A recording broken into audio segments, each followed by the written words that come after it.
औज़ुबिल्लाहिमिनश्शैतानिर्रजीम बिस्मिल्लाहिर्रहमानिर्रहीम अस्सलामुअलैकुम वरहमतुल्लाहि बरकातुहू। ਅੱਜ मैं अपने सुनने वालिਆਂ ਲਈ, ਵੀਰਾਂ ਲਈ, ਭਰਾਵਾਂ ਲਈ, ਮਾਵਾਂ ਲਈ, ਭੈਣਾਂ ਲਈ ਕੋਈ ਵਜ਼ੀਫਾ ਜਾਂ ਅਮਲ ਲੈ ਕੇ ਹਾਜ਼ਰ ਨਹੀਂ ਹੋਇਆ। ਅੱਜ ਮੈਂ ਆਪਣੇ ਉਸ ਵੀਰਾਂ ਔਰ ਭਰਾਵਾਂ ਲਈ ਇੱਕ ਨੁਕਸਾ ਲੈ ਕੇ ਇੰਤਹਾਈ ਕੀਮਤੀ ਇਹ ਨੁਕਸਾ ਲੈਣ ਲਈ ਮੇਰੇ ਦੋਸਤਾਂ ਦਾ ਤਕਰੀਬਨ 3.5 ਤੋਂ 4 ਲੱਖ ਰੁਪਈਆ ਲੱਗਾ ਸੀ ਔਰ ਫਿਰ ਉਹਨਾਂ ਨੇ ਇਸ ਮੇਰੇ ਦੋਸਤ ਨੂੰ ਨੁਕਸਾ ਦਿੱਤਾ ਕਿ ਹਰ ਘਰ ਦੇ ਕਿਸੇ ਇੱਕ ਅੱਧੇ ਫਰਦ ਨੂੰ ਇਹ ਬਿਮਾਰੀ ਹੈਗੀ ਆ ਔਰ ਉਹ ਇਸ ਬਿਮਾਰੀ ਤੋਂ ਆਪਣੀ ਜਾਨ ਛਡਾਉਣਾ ਚਾਹੁੰਦਾ। ਜ਼ਿਆਦਾਤਰ ਇਹ ਬਿਮਾਰੀ ਔਰਤਾਂ ਦੇ ਵਿੱਚ ਪਾਈ ਜਾਂਦੀ ਆ ਔਰ ਮੈਂ ਇਨਸ਼ਾਅੱਲਾ ਤਾਲਾ ਅੱਲਾਹ ਦੀ ਰਜ਼ਾ ਲਈ ਇਹ ਫ੍ਰੀ ਨੁਕਸਾ ਦੱਸ ਰਿਹਾ ਵਾਂ। ਔਰ ਉਸ ਵਕਤ ਦੇ ਵਿੱਚ ਕਿਹੜੇ ਬੰਦੇ ਨੇ ਇਹ ਨੁਕਸਾ ਲਿਆ ਸੀ ਡਾਕਟਰ ਦੇ ਕੋਲੋਂ, ਉਹ ਕਹਿੰਦਾ ਜੀ ਮੇਰਾ ਉਦੋਂ 3 ਤੋਂ 4 ਲੱਖ ਰੁਪਈਆ ਖਰਚਾ ਹੋਇਆ ਸੀ। ਫਿਰ ਮੈਨੂੰ ਇਹ ਨੁਕਸਾ ਮਿਲਿਆ ਸੀ, ਮੋਟਾਪਾ ਦੂਰ ਕਰਨ ਦਾ ਨੁਕਸਾ, ਔਰ ਇਨਸ਼ਾਅੱਲਾ ਤਾਲਾ ਸ਼ਰਤੀਆ ਉਹਨੂੰ 3.5 ਤੋਂ 4 ਲੱਖ ਰੁਪਏ ਦੇ ਵਿੱਚ ਇਹ ਨੁਕਸਾ ਮਿਲਿਆ। ਤੇ ਮੈਂ ਆਪਣੇ ਸੁਣਨ ਵਾਲਿਆਂ ਨੂੰ ਅੱਲਾਹ ਦੀ ਰਜ਼ਾ ਲਈ ਫ੍ਰੀ ਦੇ ਰਿਹਾ, ਇਸ ਲਈ ਕਿ ਕਰ ਭਲਾ ਸੋ ਹੋ ਭਲਾ। हदीस मुबारक भी आ कि नबी करीम सल्लल्लाहु अलैहि वसल्लम ने फरमाया कि अल्लाह पाक नूं सब तो ज़्यादा वो बंदा पसंद आ किहड़ा मखलूके खुदा नूं नफ़ा पहुँचाउंदा। इसलिए कि एक बारी हज़रत मूसा अलैहिस्सलाम ने अल्लाह ताला दे कोलों पुछया कि या अल्लाह इंसान तुहाडीआं नेमतां दे विचों कोई एक नेमत मंगे ते उहनूं किहड़ी नेमत तुहाडी मंगनी चाहीदी आ? ਤੇ ਅੱਲਾਹ ਪਾਕ ਨੇ ਫਰਮਾਇਆ ਕਿ ਉਹਨੂੰ ਸਿਹਤ ਮੰਗਣੀ ਚਾਹੀਦੀ। ਇਹ ਵਾਕਿਆ ਪੜ੍ਹ ਕੇ ਮੈਂ ਹੈਰਾਨ ਜਿਹਾ ਰਹਿ ਗਿਆ ਕਿ ਦੌਲਤ ਨਹੀਂ, ਮਾਲ ਨਹੀਂ, ਬੀਵੀ ਬੱਚੇ, ਹੀਰੇ ਜਵਾਹਰਾਤ, ਘਰ-ਬਾਰ, ਮਿੱਲਾਂ ਫੈਕਟਰੀਆਂ ਦਾ ਜ਼ਿਕਰ ਨਹੀਂ ਹੋਇਆ। ਅੱਲਾਹ ਪਾਕ ਨੇ ਫਰਮਾਇਆ ਕਿ ਉਹਨੂੰ ਸਿਹਤ ਮੰਗਣੀ ਚਾਹੀਦੀ ਆ। ਇਸ ਤੋਂ ਸਾਬਤ ਹੁੰਦਾ ਕਿ ਦੁਨੀਆ ਦੇ ਉੱਤੇ ਅਗਰ ਸਭ ਤੋਂ ਕੀਮਤੀ ਚੀਜ਼ ਕੋਈ ਹੈ ਤੇ ਉਹ ਸਿਹਤ ਆ। ਅਗਰ ਤੁਹਾਡੇ ਕੋਲ ਸਿਹਤ ਆ ਤੇ ਤੁਸੀਂ ਮਾਲੋ ਦੌਲਤ ਵੀ ਬਣਾ ਲੋਗੇ, ਮਿੱਲਾਂ ਫੈਕਟਰੀਆਂ ਵੀ ਬਣਾ ਲੋਗੇ। ਅਗਰ ਅੱਲਾਹ ਪਾਕ ਨੇ ਤੁਹਾਨੂੰ ਸਿਹਤ ਦਿੱਤੀ ਆ, ਤੁਹਾਡੀ ਸ਼ਾਦੀ ਵੀ ਹੋ ਜਾਏਗੀ, ਬੀਵੀ ਵੀ ਮਿਲ ਜਾਏਗੀ, ਅੱਲਾਹ ਪਾਕ ਬੱਚੇ ਵੀ ਦੇ ਦੇਣਗੇ, ਘਰ-ਬਾਰ ਖਾਨਦਾਨ ਵੀ ਬਣ ਜਾਏਗਾ। ਅਗਰ ਤੁਹਾਡੀ ਸਿਹਤ ਆ ਤੇ ਤੁਸੀਂ ਆਪਣੇ ਰਿਸ਼ਤੇਦਾਰਾਂ ਨੂੰ, ਭੈਣ ਭਰਾਵਾਂ ਨੂੰ ਮਿਲ ਸਕਦੇ ਹੋ। ਸਿਹਤ ਅਗਰ ਤੇ ਤੁਸੀਂ ਪੂਰੀ ਦੁਨੀਆ ਦੀ ਸੈਰ ਵੀ ਕਰ ਸਕਦੇ ਹੋ। ਅਗਰ ਅੱਲਾਹ ਪਾਕ ਨੇ ਤੁਹਾਨੂੰ ਸਿਹਤ ਬਖਸ਼ੀ ਆ ਤੇ ਤੁਸੀਂ ਹਜ ਉਮਰਾ ਵੀ ਕਰ ਸਕਦੇ ਹੋ, ਨਮਾਜ਼ਾਂ ਵੀ ਪੜ੍ਹਨ ਜਾ ਸਕਦੇ ਹੋ ਮਸਜਿਦ ਦੇ ਵਿੱਚ।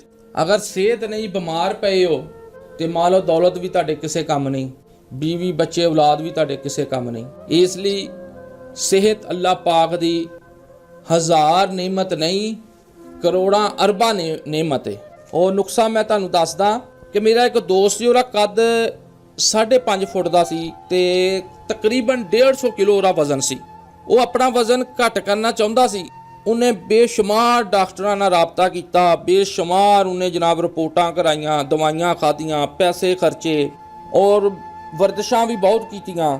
उन्हें वर्जिशां कीतियां, दवाइयां खादियां, किहड़े बारे च डॉक्टर उन्हें शर्तियां कहंदे सी कि तैनूं आराम आ जाएगा, तेरा वजन घट जाएगा, मगर उसदा वजन नहीं घटदा सी।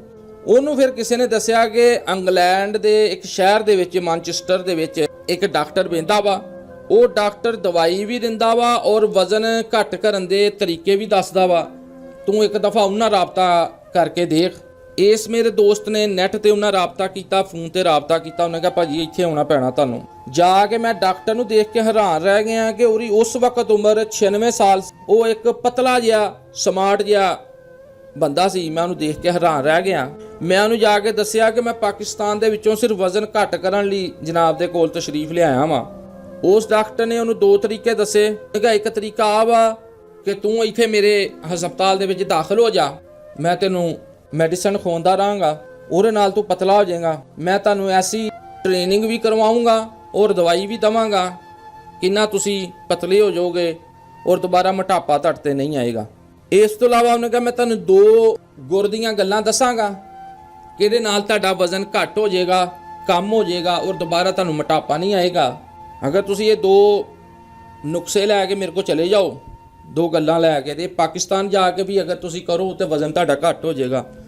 और दोस्त डॉक्टर नूं कहण लगा कि यार मेरा ਇੱਥੇ ਰਹਿਣਾ ਬਹੁਤ ਹੀ ਔਖਾ ਕੰਮ ਆ ਇੰਗਲੈਂਡ ਦੇ ਵਿੱਚ ਤੂੰ ਮੈਨੂੰ 2 ਨੁਕਸੇ ਹੀ ਦੱਸ ਦੇ, 2 ਗੱਲਾਂ ਹੀ ਦੱਸ ਦੇ, ਮੈਂ ਪਾਕਿਸਤਾਨ ਜਾ ਕੇ ਕਰ ਲਾਂਗਾ। ਉਹ ਕਹਿਣ ਲੱਗਾ ਇਹਦੀ ਕੀਮਤ 1500 ਪਾਉਂਡ ਆ ਉਸ ਵਕਤ ਦੀ, ਔਰ ਪਾਕਿਸਤਾਨੀ ਇਹ ਕੀਮਤ ਬਣਦੀ ਆ 3.5 ਲੱਖ ਰੁਪਈਆ। ਕਹਿੰਦਾ ਮੈਂ ਉਹਨੂੰ ਕਹਿਣ ਲੱਗਾ ਕਿ ਯਾਰ 2 ਗੱਲਾਂ ਦੱਸਣ ਦੀ ਕੀਮਤ 3.5 ਲੱਖ ਰੁਪਈਆ। ਉਹਨੇ ਕਿਹਾ ਅਗਰ ਨਹੀਂ ਤੁਸੀਂ ਇਹ 2 ਗੱਲਾਂ ਲੈਣੀਆਂ ਤੇ ਤੁਸੀਂ ਫਿਰ 1 ਮਹੀਨਾ ਇੱਥੇ ਰਹੋ, ਇੱਥੇ ਤੁਹਾਡਾ 4-5 ਲੱਖ ਖਰਚਾ ਆ ਜਾਏਗਾ। ਉਹਨੇ ਕਿਹਾ ਮੈਂ ਸਿਰਫ 1 ਮਹੀਨੇ ਦੀ ਟ੍ਰੇਨਿੰਗ ਦੇ ਸਕਦਾ ਵਾਂ। ਉਹਨੇ ਕਿਹਾ ਦੇਖ ਲਓ ਜਨਾਬ, ਅਗਰ ਤੁਸੀਂ ਇੱਥੇ ਰਹਿ ਕੇ ਇਲਾਜ ਕਰਾਉਣਾ ਠੀਕ ਆ, ਨਹੀਂ ਤੇ ਮੈਂ ਤੁਹਾਨੂੰ 2 ਗੱਲਾਂ ਦੱਸ ਦਾਂਗਾ, ਉਹ ਗੁਰ ਦੱਸ ਦਾਂਗਾ ਤੁਹਾਨੂੰ ਵਜ਼ਨ ਘੱਟ ਕਰਨ ਦੇ, ਇਹ ਤੁਸੀਂ ਉੱਥੇ ਜਾ ਕੇ ਕਰ ਲਿਓ, ਇਸ ਤੋਂ ਇਲਾਵਾ ਰਸਤਾ ਕੋਈ ਨਹੀਂ ਹੈ, ਤੁਸੀਂ ਫਿਰ ਪਾਕਿਸਤਾਨ ਵਾਪਸ ਜਾ ਸਕਦੇ ਹੋ, ਮੇਰੀ ਫੀਸ ਇੰਨੀ ਲੈਣੀ ਹੈ। ਕਹਿੰਦਾ ਮੈਂ ਕਿਹਾ ਠੀਕ ਆ, ਮੈਂ 1500 ਤੈਨੂੰ ਪਾਉਂਡ ਦੇ ਤੇ ਦਿੰਨਾ ਵਾ, ਮਗਰ ਇਹਦੀ ਕੀ ਗਰੰਟੀ ਆ ਕਿ ਮੇਰਾ। ਉਹ ਕਹਿਣ ਲੱਗਾ ਜਨਾਬ ਅਗਰ ਤੁਹਾਡਾ ਵਜ਼ਨ ਘੱਟ ਨਾ ਹੋਇਆ ਤੁਸੀਂ ਮੇਰੇ ਨਾਲ ਰਾਬਤਾ ਕਰਿਓ, ਮੈਂ ਤੁਹਾਨੂੰ ਤੁਹਾਡੇ 1500 ਪਾਉਂਡ ਕਿਹੜੇ ਆ ਵਾਪਸ ਕਰ ਦਾਂਗਾ। ਮੈਂ ਕਿਹਾ ਚਲੋ ਠੀਕ ਆ ਜੀ। ਉਹਨੇ ਮੇਰੇ ਕੋਲ 1500 ਪਾਉਂਡ ਲਿਆ, ਤਕਰੀਬਨ 3.5 ਤੋਂ 4 ਲੱਖ ਰੁਪਈਆ। ਮਗਰ ਮੈਂ ਤੁਹਾਨੂੰ ਇਹ ਗੱਲਾਂ ਫ੍ਰੀ ਦੱਸ ਰਿਹਾ ਵਾਂ। ਉਹਨੇ ਕਿਹੜੀ ਪਹਿਲੀ ਗੱਲ ਦੱਸੀ ਉਹ ਜ਼ਿਆਦਾ ਮਜ਼ੇਦਾਰ ਆ। ਉਹਨੇ ਕਿਹਾ ਜੀ ਸਾਡੇ ਅੰਦਰ ਬੈਕਗਰਾਉਂਡ, ਸਾਡੇ ਜਿਸਮ ਨੂੰ 80 ਤੋਂ 90% ਪਾਣੀ ਚਾਹੀਦਾ ਵਾ, ਔਰ ਇੰਨਾ ਪਾਣੀ ਮੌਜੂਦ ਹੁੰਦਾ। ਅਸੀਂ 1 ਗਲਾਸ ਪਾਣੀ ਪੀਂਦੇ ਆ, ਤਕਰੀਬਨ 25% ਪਾਣੀ ਸਾਡੇ ਜਿਸਮ ਦੇ ਅੰਦਰੋਂ ਖਾਰਜ ਹੁੰਦਾ, ਔਰ 75% ਪਾਣੀ ਅਸੀਂ ਅੰਦਰ ਜਮ੍ਹਾਂ ਕਰ ਲੈਂਦੇ ਆ। ਉਹਨੇ ਕਿਹਾ ਸਾਡੇ ਜਿਸਮ ਦੇ ਅੰਦਰ ਖਰਬਾਂ ਸੈੱਲ ਨੇ ਜਿਨ੍ਹਾਂ ਦੇ ਅੰਦਰ ਪਾਣੀ ਆ। ਉਦੋਂ ਅਸੀਂ ਪਾਣੀ ਪੀਂਦੇ ਆ, ਉਹ ਖਰਬਾਂ ਸੈੱਲ ਪਾਣੀ ਪੀ ਵੀ ਲੈਂਦੇ ਨੇ ਔਰ ਜਮ੍ਹਾਂ ਵੀ ਕਰ ਲੈਂਦੇ ਨੇ, ਔਰ ਇਹ ਪਾਣੀ ਦੇ ਨਾਲ ਉਹਨਾਂ ਦੇ ਅੰਦਰ ਜ਼ਿੰਦਗੀ ਹੁੰਦੀ ਆ। ਔਰ 1 ਗਲਾਸ ਪਾਣੀ ਦੇ ਨਾਲ ਸਾਡੇ ਅੰਦਰ ਕਿਹੜੇ ਖਰਬਾਂ ਸੈੱਲ ਨੇ ਉਹਨਾਂ ਦਾ ਨਿਜ਼ਾਮੇ ਜ਼ਿੰਦਗੀ ਚੱਲਦਾ। ਉਹਨੇ ਕਿਹਾ ਅਗਰ ਅਸੀਂ ਬਾਹਰੋਂ ਪਾਣੀ ਦੀ ਸਪਲਾਈ ਤੇਜ਼ ਕਰ ਦਈਏ ਤੇ ਸਾਡੇ ਅੰਦਰ ਕਿਹੜੇ ਸੈੱਲ ਨੇ ਇਹ ਪਾਣੀ ਨੂੰ ਜਿਸਮ ਦੇ ਅੰਦਰ ਜਮ੍ਹਾਂ ਨਹੀਂ ਕਰਨਗੇ, ਇਹ ਬਾਹਰ ਕੱਢਣਾ ਸ਼ੁਰੂ ਕਰ ਦੇਣਗੇ। ਔਰ ਸਾਡੇ ਜਿਸਮ ਦਾ ਵਜ਼ਨ ਕਿਹੜਾ 80% ਪਾਣੀ ਦੇ ਉੱਤੇ ਆ। ਅਗਰ ਇਹਦੇ ਵਿੱਚੋਂ 40% ਪਾਣੀ ਘੱਟ ਹੋ ਜਾਏ ਤੇ ਤੁਹਾਡੇ ਜਿਸਮ ਦਾ ਅੱਧਾ ਵਜ਼ਨ ਰਹਿ ਜਾਏ। ਉਹਨੇ ਕਿਹਾ ਪਹਿਲੀ ਗੱਲ ਤੁਸੀਂ ਰੋਜ਼ਾਨਾ 10 ਲੀਟਰ ਪਾਣੀ ਪੀਣਾ। ਇਹਦਾ ਫਾਇਦਾ ਤੁਹਾਨੂੰ ਆ ਹੋਏਗਾ ਕਿ ਤੁਹਾਡੇ ਕਿਹੜੇ ਜਿਸਮ ਦੇ ਅੰਦਰ ਸੈੱਲ ਨੇ ਉਹਨਾਂ ਨੂੰ ਪੈਗਾਮ ਮਿਲਣਾ ਸ਼ੁਰੂ ਹੋ ਜਾਏਗਾ ਕਿ ਬਾਹਰੋਂ ਪਾਣੀ ਦੀ ਸਪਲਾਈ ਬਹੁਤ ਤੇਜ਼ ਆ, ਅੰਦਰ ਪਾਣੀ ਜਮ੍ਹਾਂ ਨਾ ਕਰੋ, ਬਲਕਿ ਕਿਹੜਾ ਪਹਿਲਾਂ ਵੀ ਪਾਣੀ ਜਮ੍ਹਾਂ ਵਾ ਉਹਨੂੰ ਵੀ ਬਾਹਰ ਕੱਢਣਾ ਸ਼ੁਰੂ ਕਰ ਦਿਓ। ਉਹ ਸੈੱਲ ਜ਼ਿਆਦਾ ਪਾਣੀ ਬਾਹਰ ਕੱਢਣਗੇ ਔਰ ਤੁਹਾਡਾ ਵਜ਼ਨ ਘੱਟ ਹੋਣਾ ਸ਼ੁਰੂ ਹੋ ਜਾਏਗਾ। ਪਹਿਲੀ ਕਿਹੜੀ ਉਹਨੇ ਗੱਲ ਦੱਸੀ, ਇਹ ਦੱਸੀ ਉਹਨੇ ਕਿ ਕਮ ਦਾ ਕਮ ਤੁਸੀਂ ਰੋਜ਼ਾਨਾ 10 ਲੀਟਰ ਪਾਣੀ ਪੀਣਾ। ਔਰ ਦੂਸਰੀ ਉਹਨੇ ਕਿਹੜੀ ਗੱਲ ਦੱਸੀ, ਉਹਨੇ ਦੱਸਿਆ ਕਿ ਜਨਾਬ ਤੁਸੀਂ ਸਵੇਰੇ ਦੌੜਨਾ ਨਹੀਂ, ਚੱਲਣਾ ਵਾ, ਚਹਿਲ ਕਦਮੀ ਕਰਨੀ ਆ, ਇੰਨੀ ਤੇਜ਼ੀ ਨਾਲ ਚਹਿਲ ਕਦਮੀ ਕਰਨੀ ਆ ਕਿ ਨਾ ਤੁਹਾਡਾ ਸਾਹ ਫੁੱਲੇ, ਨਾ ਤੁਹਾਡੀਆਂ ਲੱਤਾਂ 'ਚ ਦਰਦ ਹੋਵੇ, ਨਾ ਤੁਹਾਨੂੰ ਥਕਨ ਮਹਿਸੂਸ ਹੋਵੇ, ਸਿਰਫ ਤੁਸੀਂ ਪੈਦਲ ਚੱਲਣਾ ਵਾ। ਅਸੀਂ ਸਮਝਦੇ ਹਾਂ ਕਿ ਸਵੇਰ ਉੱਠਣਾ, ਉੱਠ ਕੇ ਨੱਸਣ ਨਾਲ ਦੌੜਨ ਨਾਲ ਵਜ਼ਨ ਘੱਟ ਹੁੰਦਾ ਵਾ, ਮਗਰ ਉਹਨੇ ਇਹ ਗੱਲ ਨਹੀਂ ਦੱਸੀ। ਉਹਨੇ ਇਸ ਤੋਂ ਸਾਨੂੰ ਉਲਟ ਦੱਸਿਆ ਕਿ ਸਵੇਰੇ ਉੱਠ ਕੇ ਦੌੜਨਾ ਨਹੀਂ ਆ, ਨਾ ਨੱਸਣਾ ਵਾ, ਸਿਰਫ ਪੈਦਲ ਚੱਲਣਾ ਵਾ। ਕਹਿੰਦਾ ਸੀ ਇਸ 2 ਗੱਲਾਂ ਦਾ ਉਹਨੂੰ 3.5 ਲੱਖ ਰੁਪਈਆ ਦਿੱਤਾ। ਇੰਗਲੈਂਡ ਦੇ 1500 ਪਾਉਂਡ ਉਹਨੂੰ ਡਾਕਟਰ ਨੂੰ ਫੜਾਏ, ਔਰ ਇਹ 2 ਗੱਲਾਂ ਲੈ ਕੇ ਵਾਪਸ ਆ ਗਏ ਕਿ ਰੋਜ਼ਾਨਾ ਕਮ ਸੇ ਕਮ 10 ਲੀਟਰ ਪਾਣੀ ਪੀਣਾ ਵਾ, ਔਰ ਸਵੇਰ ਨੂੰ ਉੱਠ ਕੇ ਦੌੜਨਾ ਨਹੀਂ ਆ, ਸਿਰਫ ਪੈਦਲ ਚੱਲਣਾ ਵਾ ਆਰਾਮ ਨਾਲ, ਸਕੂਨ ਨਾਲ। ਕਹਿੰਦਾ ਅਸੀਂ ਦਿਲ 'ਚ ਸੋਚਣ ਦੇ ਸੀ ਕਿ ਯਾਰ ਇਸ ਡਾਕਟਰ ਨੇ ਸਾਨੂੰ ਲੁੱਟ ਲਿਆ ਵਾ, ਸਾਡੇ ਕੋਲ 1500 ਪਾਉਂਡ ਲੈ ਲਿਆ ਵਾ, 3.5 ਲੱਖ ਰੁਪਈਆ ਲੈ ਲਿਆ ਵਾ, ਤੇ ਗੱਲਾਂ ਇਹਨੇ 2 ਆਮ ਜੀਆਂ ਦਸੀਆਂ ਵਾ। ਚਲੋ ਮਗਰ ਹੁਣ ਤੇ ਨੁਕਸਾ ਕਰਨਾ ਹੀ ਪੈਣਾ ਵਾ ਕਿ ਪੈਸੇ ਦੇ ਬੈਠੇ ਆ। ਕਹਿੰਦਾ ਅਸੀਂ ਪਾਕਿਸਤਾਨ ਵਾਪਸ ਆ ਗਏ। ਕਹਿੰਦਾ ਮੈਂ ਸਵੇਰ ਕੁਛ ਨਹੀਂ ਖਾਧਾ ਪੀਤਾ। ਉਹ ਡਾਕਟਰ ਨੇ ਵੀ ਕਿਹਾ ਸੀ ਕੁਝ ਖਾਣਾ ਪੀਣਾ ਨਹੀਂ ਆ, ਪੈਦਲ ਚੱਲਣਾ ਵਾ, ਚਹਿਲ ਕਦਮੀ ਕਰਨੀ ਆ, ਉਸ ਤੋਂ ਬਾਅਦ ਆ ਕੇ ਕੁਝ ਖਾਣਾ ਪੀਣਾ। ਕਹਿੰਦਾ ਮੈਂ ਸਵੇਰੇ ਉੱਠਿਆ, ਕੁਝ ਖਾਇਓ ਪੀਓ ਬਗੈਰ ਮੈਂ ਸਵੇਰ ਬਾਹਰ ਨਿਕਲ ਗਿਆ। ਆਸਤਾ ਆਸਤਾ ਉਹਨੇ ਵਾਕ ਕਰਨ ਦਾ ਕਿਹਾ ਸੀ ਕਿ ਬਿਲਕੁਲ ਆਸਤਾ ਆਸਤਾ ਵਾਕ ਕਰਨੀ ਆ। ਕਹਿੰਦਾ ਮੈਂ ਵਾਕ ਸ਼ੁਰੂ ਕਰਤੀ ਬਿਲਕੁਲ ਆਸਤਾ ਆਸਤਾ।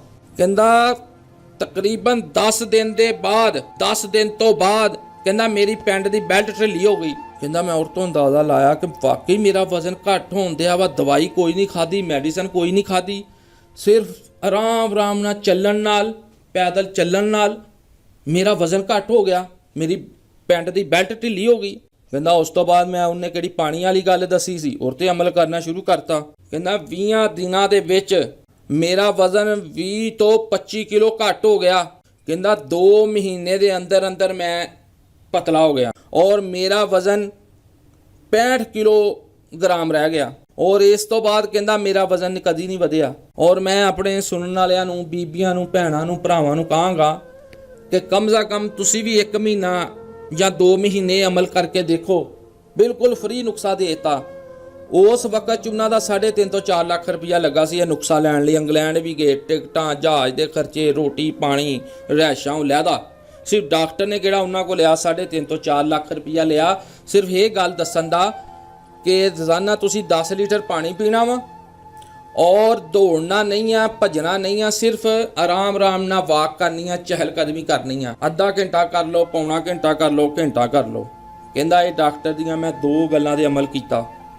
ਮੇਰਾ ਵਜ਼ਨ 150 ਕਿਲੋ ਸੀ, ਹੁਣ ਮੇਰਾ ਵਜ਼ਨ ਸਿਰਫ 65 ਕਿਲੋਗ੍ਰਾਮ ਰਹਿ ਗਿਆ। ਔਰ ਸਿਰਫ ਮੈਂ ਇਹ ਕੰਮ 2 ਮਹੀਨੇ ਕੀਤੇ ਔਰ ਉਸ ਤੋਂ ਬਾਅਦ ਮੇਰਾ ਵਜ਼ਨ ਵੀ ਕਦੀ ਨਹੀਂ ਵਧਿਆ। ਇਹ ਤੇ ਤੁਸੀਂ ਵੀ ਅਮਲ ਕਰੋ। ਇਨਸ਼ਾਅੱਲਾ ਤਾਲਾ ਅੱਲਾ ਦੇ ਹੁਕਮ ਦੇ ਨਾਲ ਇੱਕ ਸਿਹਤਮੰਦ ਜ਼ਿੰਦਗੀ ਗੁਜ਼ਾਰਨ ਲਈ ਇਹ 2 ਅਮਲ ਤੁਹਾਡੀ ਜ਼ਿੰਦਗੀ 'ਚ ਲਾਜ਼ਮੀ ਹੋਣੇ ਚਾਹੀਦੇ ਆ। ਇਸ ਲਈ ਕਿ ਤੰਦਰੁਸਤੀ 1000 ਨਿਮਤ ਆ। ਅੱਲਾ ਪਾਕ ਤੁਹਾਨੂੰ ਔਰ ਸਾਨੂੰ ਸਿਹਤ ਤੋਂ ਤੰਦਰੁਸਤੀ ਅਤਾ ਫਰਮਾਏ। ਆਮੀਨ। अस्सलामु अलैकुम वरहमतुल्लाहि वबरकातुहू।